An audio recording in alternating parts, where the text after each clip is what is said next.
Hello everyone and welcome to the channel Rumble Letters and Class Session. Today in this video we are going to discuss Bengal में दैत्य शासन आज का जो हमारा इंपॉर्टेंट पॉइंट्स है और इसको हम डिस्कस करने वाले। इससे पहले हमने जो कल पढ़ा है उसको हम एक बार डिस्कस कर लेंगे। ठीक है, मैंने आपको पढ़ाया था इलाहाबाद की संधि। इलाहाबाद की पहली संधि की बात यदि की जाए तो मैं यहाँ पे लिख देती हूँ इलाहाबाद की जो पहली जो संधि हुई थी स्टूडेंट, इलाहाबाद की पहली संधि में यहाँ पे शॉर्ट फॉर्म में लिखने की कोशिश कर रही हूँ क्योंकि इतना ज़्यादा स्पेस नहीं है। इलाहाबाद की पहली जो संधि हुई थी जो हुई थी 12 अगस्त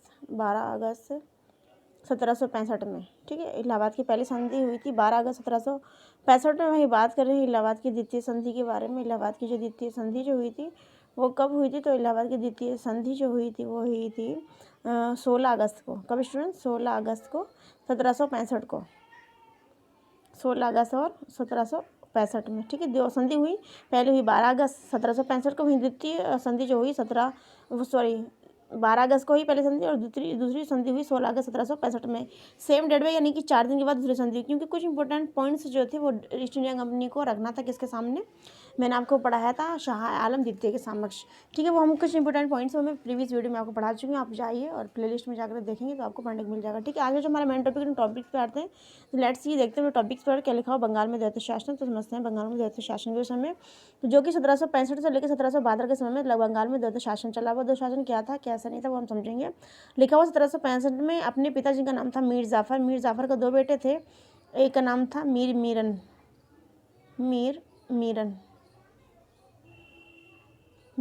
था। ये वही मीर मीरम है जिसने शुजाउद्दौला को जो है मोहम्मद बेग से जो है मृत्यु घाट उतरवा दिया था। ये वही मीर मीरन। ठीक है, दूसरे जो लिखा हुआ है मीर जाफ़र की मृत्यु के बाद नज़मुद्दौला को कंपनी द्वारा इस शर्त पर नवा बनाने की अनुमति दी गई। नज़मुद्दौला जो है मीर जाफ़र के बेटे हैं। ठीक है, यहाँ पर लिख दे रही हूँ मैं नज़मुद्दौला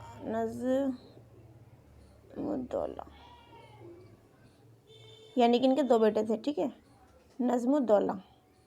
ठीक है, नज़मुद्दौला एक बार समझिए दोबारा से क्या लिखा हुआ है 1765 में।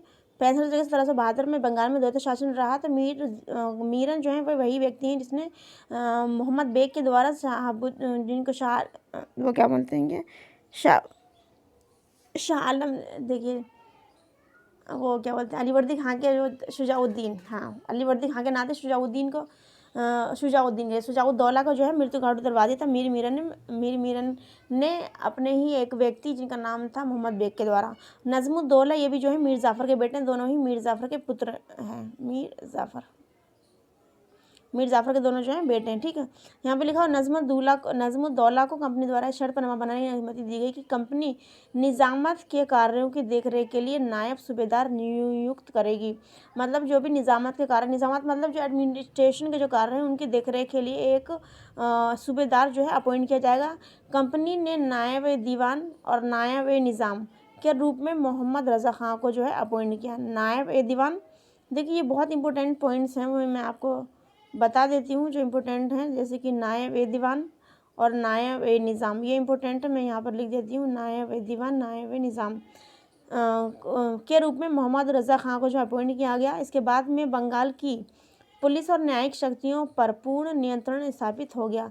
मतलब पूरी तरीके से जो है न्यायिक शक्तियों पर पूर्ण नियंत्रण स्थापित हो गया बंगाल की। ठीक है, इतिहास में इस व्यवस्था को दैत्य शासन के नाम से जाना जाता है। इस व्यवस्था के अंतर्गत प्रशासन, राजस्व वसूली तथा दीवानी न्याय अधिकार कंपनी के पास था। ठीक है, अब देखिए ईस्ट इंडिया कंपनी के पास में क्या था? एडमिनिस्ट्रेशन, प्रशासन और राजस्व वसूली, मतलब जो भी टैक्सेस हैं, जो रेवेन्यू हैं उनको कलेक्ट करने का काम, और एडमिनिस्ट्रेशन का काम और दीवानी न्यायालय का अधिकार जो है कंपनी के पास ही था। ठीक है, मतलब जो जुडिशरी थी वो भी कहीं ना कहीं लोगों के पास में थी, और आंतरिक शांति व्यवस्था और फौजदारी न्यायालय समस्त प्रशासनिक दायित्व नवाब पर छोड़ दिए गए। मतलब जहाँ से इनको पैसा नहीं मिला है वो क्षेत्र इन्होंने छोड़ दिया और नवाब को दे दिया। तो नवाब के पास कौन कौन से क्षेत्र थे तो हम इनको समझेंगे। देखिए क्या लिखा हुआ है, आंतरिक शांति, मतलब जिस एरिया में नवाब रह रहे हैं तो वहाँ पर शांति व्यवस्था बनाए रखना। फौजदारी मामले, मतलब जैसे कि सेना जो है, और जो फौजदारी न्यायालय, जिसमें किसी का मर्डर वगैरह हो गया तो वो फौजदारी न्यायालय के अंदर अगर आता है, किसी का कोई डिस्प्यूट है वो फौजदारी के अंदर आता है। समस्त प्रशासनिक दायित्व जो हैं वो नवाब पर छोड़ दिए गए। और यहाँ एक ऐसी व्यवस्था रखी गई जिसमें ये बात बोली गई है कि देखिए मैं यहाँ पर दूसरा कर लेती हूँ, लिखा हुआ है यहाँ पे कि इसमें लिखा हुआ है कि यह एक ऐसी व्यवस्था थी जिसमें अधिकार और उत्तरदायित्व, अधिकार मतलब हमारे राइट और उत्तराधिकार मतलब हमारी रेस्पॉन्सिबिलिटी, दोनों को जो है अलग कर दिया गया। मतलब हमारा जो राइट है और जो उत्तरदायित्व रेस्पॉन्सिबिलिटी है, दोनों को क्या है अलग अलग डिफाइन करने की कोशिश की गई। तो यहाँ पे सबसे पहले हम पढ़ेंगे नवाब के विषय में, नवाब के पास क्या क्या उत्तराधिकारी थे, उनके पास क्या क्या जिम्मेदारी दी गई। तो आंतरिक शांति व्यवस्था बनाए रखना, फौजदारी, न्यायालय और समस्त प्रशासनिक दायित्व जो है नवाब पर छोड़ दिए गए, ठीक है। और बाकी जो थे ईस्ट इंडिया कंपनी के पास थे।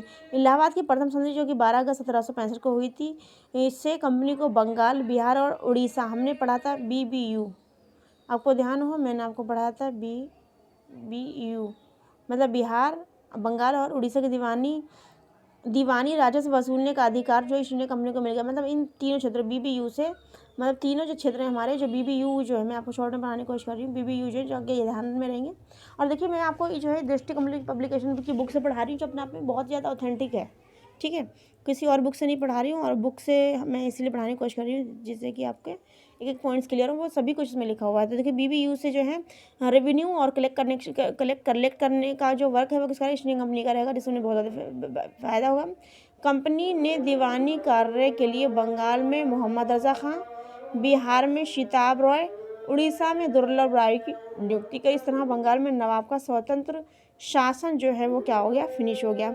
एक बार दोबारा से हम समझेंगे, लिखेंगे दीवानी कार्य के लिए बंगाल में देखिए क्या लिखा है, मोहम्मद रज़ा, यहाँ पे मैं लिख देती हूँ, बंगाल में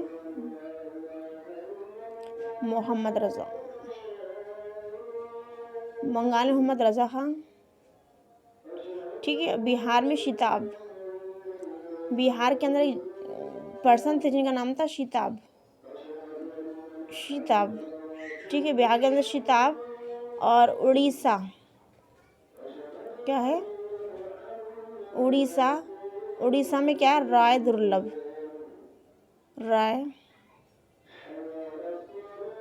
दुर्लभ।